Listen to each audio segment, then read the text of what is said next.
Hello, people of the internet. I'm the man with the plan, and welcome back to the Kilmac League. We're back to regular this week. Don't worry. I figured I should do a regular Kilmac League highlights package in between as the more unusual one. So yeah, that does mean there's something very different coming next week. Well, I suppose not very different, but you get what I'm saying. Anyway, we opened this week with AS Flavins at home to St. Declan's Athletic, and it was Miss E. Shatan there getting the first goal of the game, an own goal, unfortunately for her. And it didn't get any better for them as Treasy Keane doubled Flavin's lead just after half time. Now, in fairness to St. Declan's, they didn't give up, and it was a goal that was scored by the Brig. Obviously he enjoying his return to the all-weather pitch. But he's been doing quite well for them since he came back. But it wasn't enough for St. Declan's to get anything out of this game other than a consolation goal. So that's the way it ended. Good save, in fairness, at the end. So they did push Flavins. And it is too late, of course, for them to mount a title charge, though not mathematically eliminated, but you get what I'm saying. Anyway, Atletico Sunflower Shop coming off an almighty thrashing at the hands of St. Mary's Hurling. We're looking to recuperate against a strong Bayern Kilmeaden side, but the Bayern Kilmeaden side had plenty of chances, and it looked like it was going to be a 0-0 draw until Tombango Shango Kronk Shatman comes up clutch in the 89th minute for the cheesy boys and scores the winner. And what an amazing game he's having. And anyway, Sunflower Shop then went in search of the equaliser. They had to commit to it, and they just got exposed at the back, and Kronk Shatman bagged his second goal of the game, earning a Man of the Match award, rightly so, I think, for his heroics. Really you couldn't have it as anyone else. It's just fantastic. He puts in a great shift. By the way, I just realised this now that I should mention it, but anyway, I fucked up. There's only one live game this week, which is why you're getting the highlights package first. This is the only week I did it for. I don't know how I managed it, but yeah, anyway, that's the way it works. CF Dungarvan and St. Mary's Hurling, very close encounter between two title challenging teams, but CF Dungarvan do need the results against the top teams. They've been picking up points against the lower teams, and that's been doing alright, but they need some big results, and it looked like they were well on their way to one as Eusebio carefully slotted away his shot into the bottom corner of Mossy Landy's goal there in the first half. And they had plenty of chances to get forward. Dungarvan, they were certainly not resting on their laurels, but Mossy gets down and makes an excellent save to deny a second goal for CF Dungarvan. Then going forward again, Shona O'Neill on an unbelievable run and a contender for goal of the season if it had have went in. But this is the controversial thing here. Shona attempts to go around Mossy. Does he foul her? The referee says no, and in fairness she didn't go down, so you can't really do much there. But that could have been the game right there. Thomas Michalauskas there beaten at his near post by Roberto Baggio, who rarely ever comes on, but he does do good when he does come on.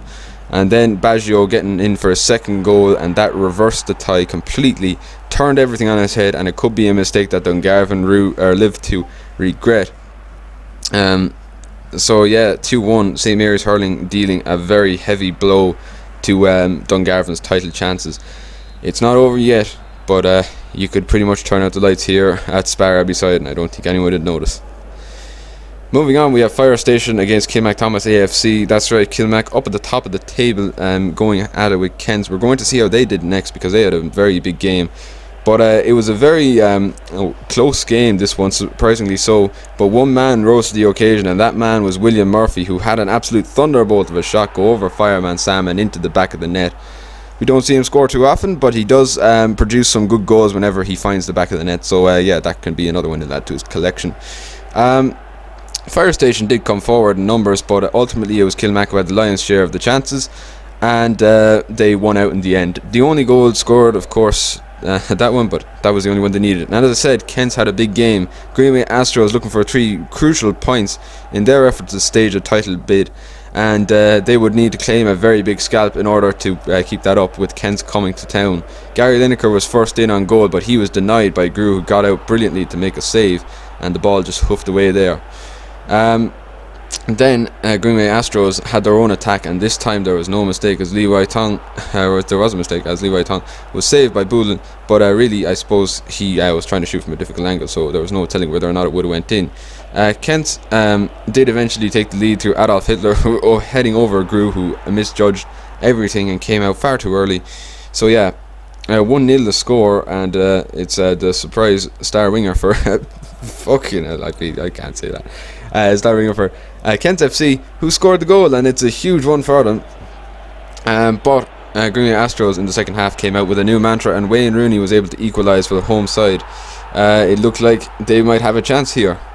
So yeah, 1-1 the scores, and the game certainly got very exciting after that. But a defensive mistake from Kelsey Power allowed Adolf Hitler in for his second goal of the game, and that looked to it came 5 minutes after they drew level, so it looked like it was just going to be one of those days for Greenway Astros, but they refused to give up so easily, and Adam Carney was played in, and that is one of the strangest finishes I have ever seen in the Kilmac League, but it does the job for Greenway Astros. They're back on level terms. Adam Carney has yet another goal to add to his impressive tally in that front five, and then this happened, just knocking the ball around. No one's quite sure what's going on. Levi Tong shoots and he scores. So all of a sudden, Greenway Astros are now in the lead in this game. So that's huge for them. I mean, they would not have expected. They were not expected to get a result here. But Kent's came looking for the equaliser, and it was cut out by Zoe Kett, who then spurred a counter attack for Greenway Astros. Stoichkov getting down the wing, and he has Levi Tong in the middle, so he's just going to hit it first time, and it's an excellent header from the front man. He makes it 4-2, and it's a great win for Greenway Astros. An absolutely monumentous result for them. They're going to keep going in the title race, and that is a sign of good things to come. I have to say, a very close game though. Could have gone either way if some chances that hadn't gone in went in, or if some goals just went a little bit to the left or a little bit to the right. The ball had to bounce Greenway Astros' ways a couple of times in this game, but they took their chances when they had them, and that was what mattered. So yeah, really proud of them for that, I suppose. Kent's though, not looking too good now. They've fallen off the top, but it's still a very much two-horse race. But we're going to hopefully see more teams pushing on as the season goes on. So we'll have a really dramatic finale to the Kilmac League. But as for now, Greenway Astros can relax a little, knowing that they did their job, and that was what mattered. John Walters FC and Port Law United, really only one team expected to win here, and they really got off to a flying start. It was Fiona Ryan scoring first, and this was a 2-2 draw, by the way, when it was played in Port Law. So certainly an unusual result, but tightest angle I have ever seen for a finish. Nathan Cleary-Albury getting that is an unbelievable through ball though. John Walters FC did try and get back in the game though, and they did get a goal back before half time, and it's a nice finish, I have to say. Good work from the front men for John Walters. I do say though that they have problems pretty much everywhere on the field, and it's kind of becoming more apparent as the season goes on. I thought that maybe I made him too good at the start of the season. That obviously isn't the case. Sean Power getting the third goal there for Port Law, and he got his second one then shortly after that to make it 4-1. And I don't think that was the last goal that Port Law scored in this game. Yeah, they went on they had a bit of a field day against the John Walters defence, just not really their strongest suit. Mary Dunbar scoring her first goal for the club, I believe. A very good finish from the midfield maestro from Greenway Astros.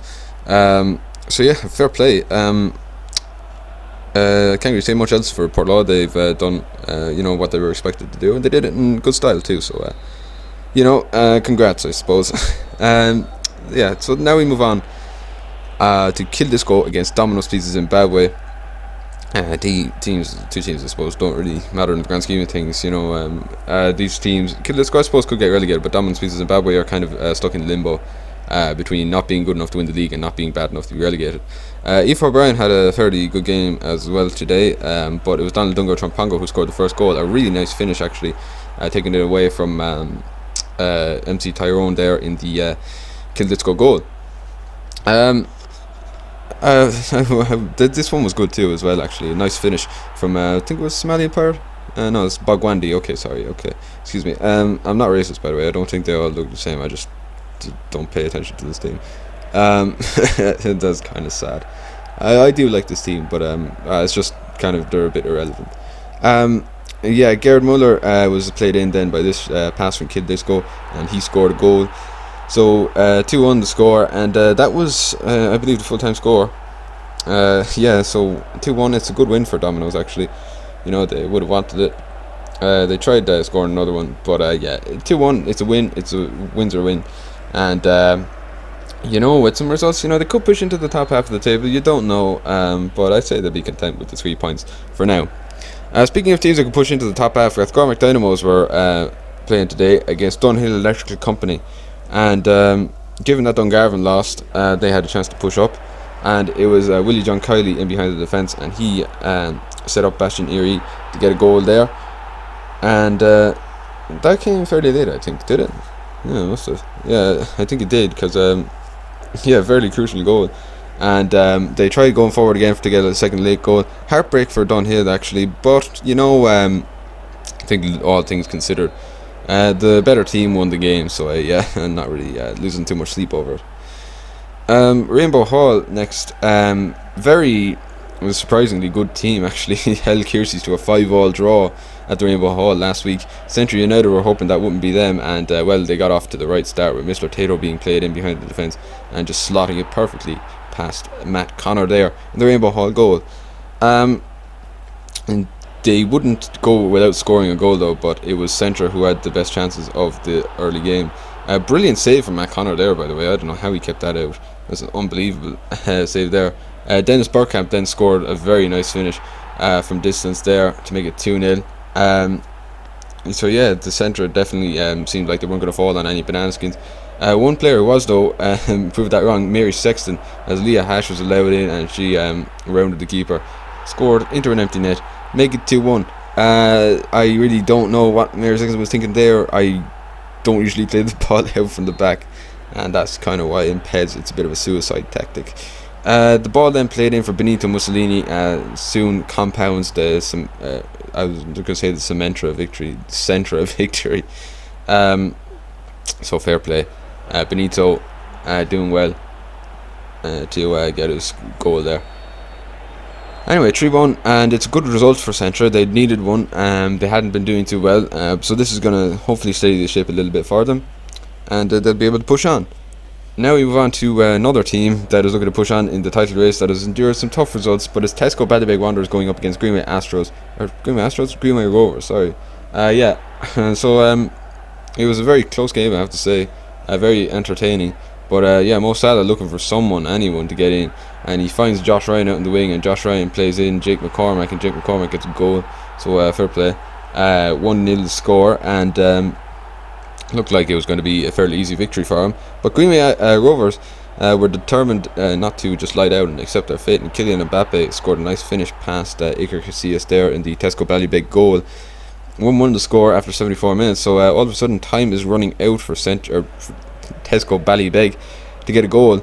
Worrying signs for them. They certainly wouldn't want to lose this game of all the games they could lose, and then this happened. Mo Salah scoring into an empty net. So yeah, kind of heartbreaking for Greenway Rovers that their confidence was shattered so quickly. But yeah, I suppose that's the way it works sometimes.